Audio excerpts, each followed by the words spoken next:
I finally got around to watching the series finale of Attack on Titan, and I was disappointed. Was I as disappointed as I was when I read the manga chapter, the final manga chapter? No. But my disappointment still stands for the ending of the series. Now, before I get into my gripes with how this series ends, I want to preference this. I want to contextualize this. Attack on Titan used to be my favorite anime that I'd ever watched. It used to be my favorite. I loved it. I remember the very first time I watched it. It was right before school. I was in high school, right before I had to walk to the bus, and I had some time to kill. I was already dressed, and I thought, hey, why not spend some time, 20 minutes, watching this anime? And I remember after watching it, I desperately wanted to get back home. I had to go to class, I had to go to school, but that's how captivated I was in this world. I wanted to understand, who were these Titans? Why are they here? Why are they only attacking these people? Why do they live, or why there are only 1 million people in this world? Why do they live behind a wall?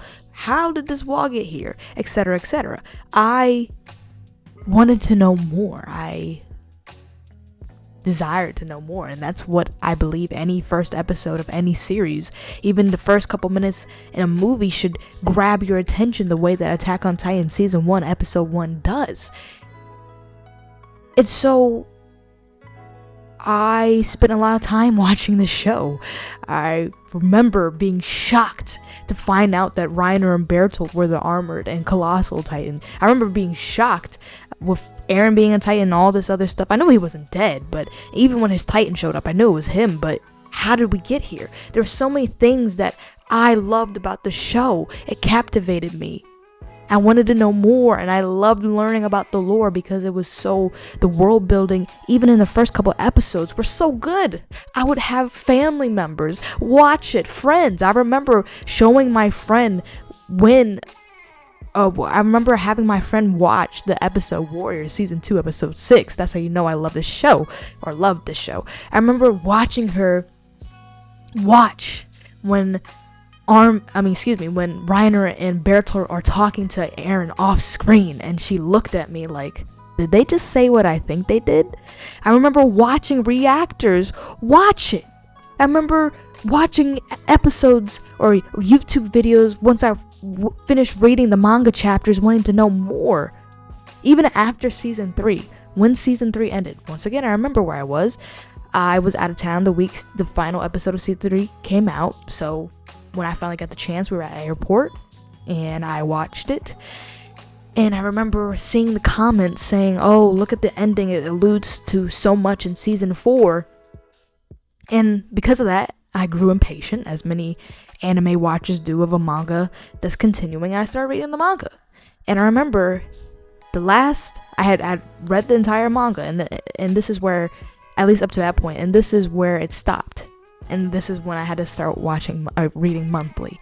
It stopped right when Gabby sniped Eren in the head. Imagine my luck. I've read all these chapters, and this is where it stops? Really? So now I have to read it weekly? But long story short, I loved Attack on Titan. And I didn't want to dislike it. But the ending did that for me.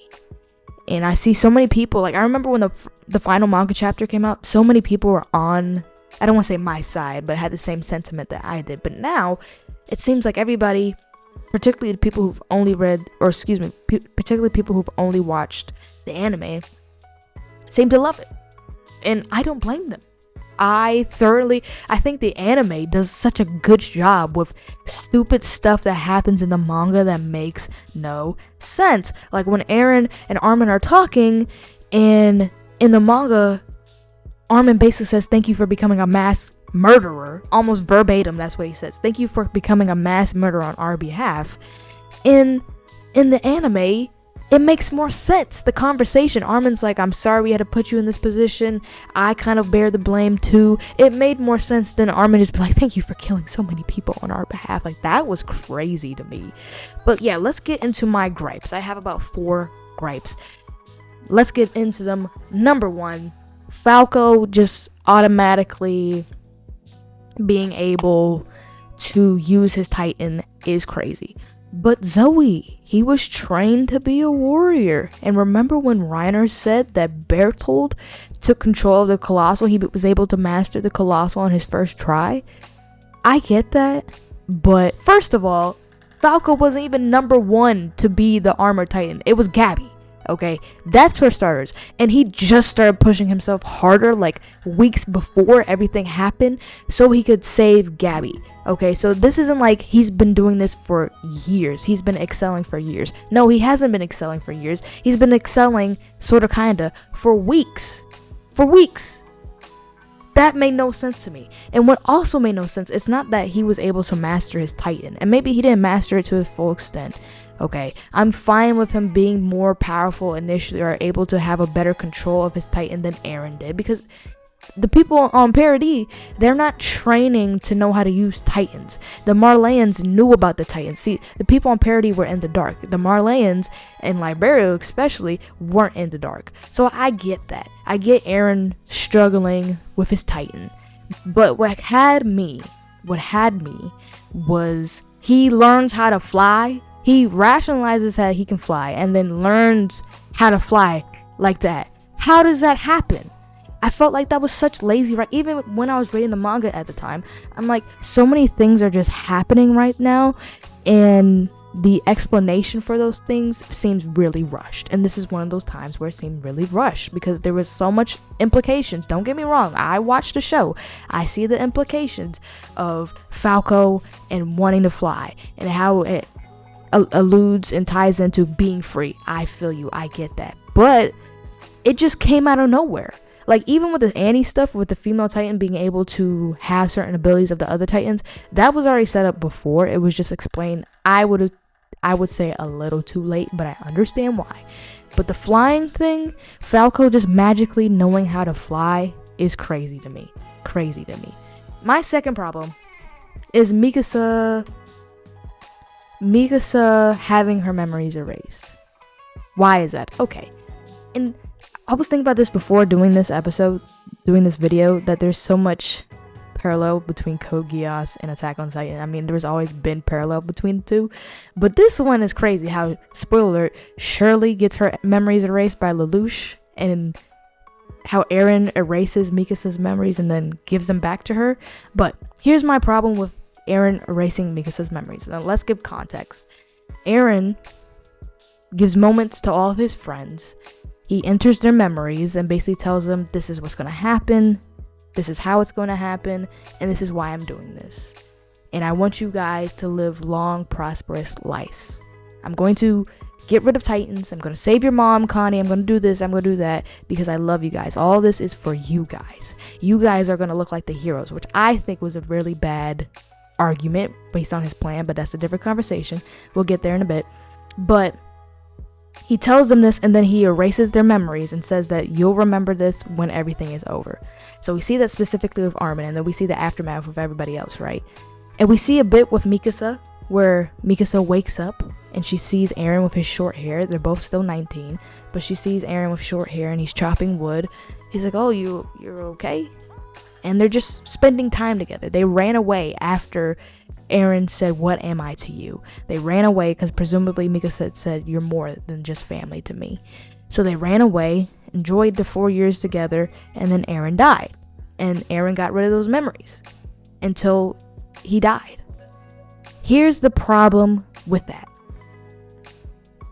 The Ackermans were so close to the royal family. For what reason?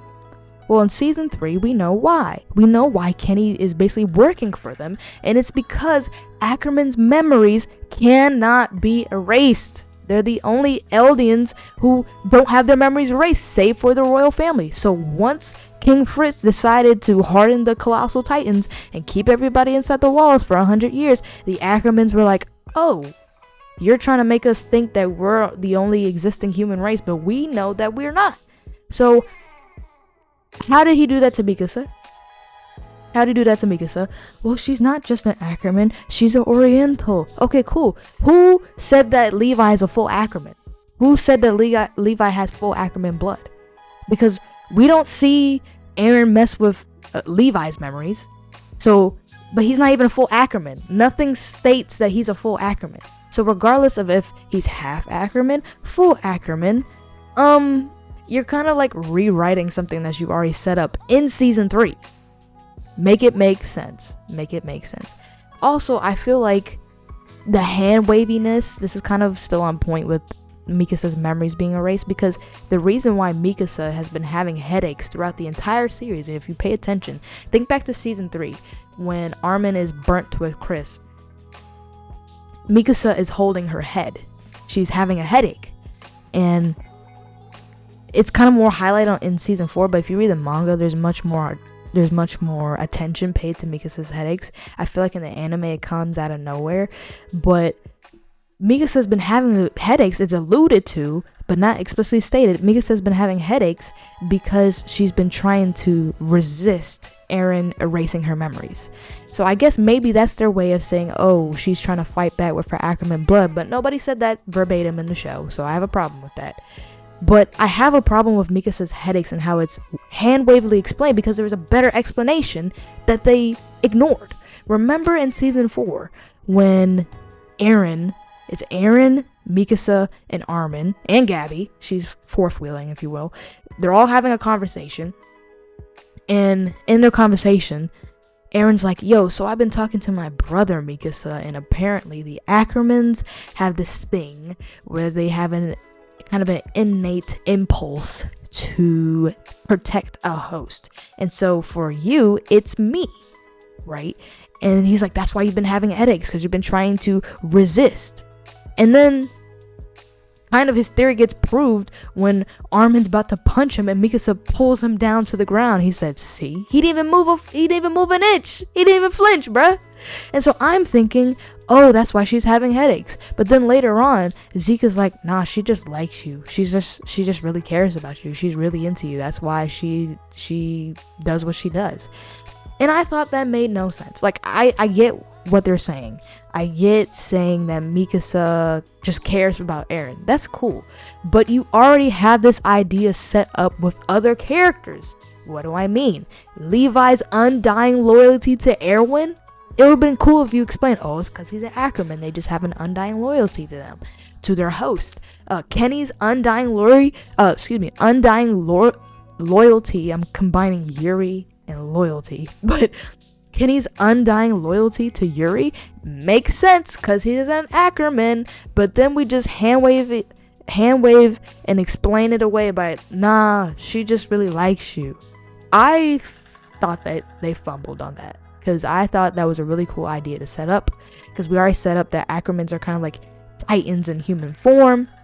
We already set that up, but I didn't like that explanation. I feel like most of my problem with the ending of the show is towards the women, but specifically Mikasa.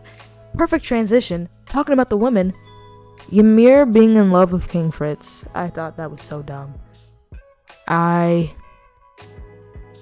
It would have made more sense if she found like comfort in being a slave, because that's all she knew.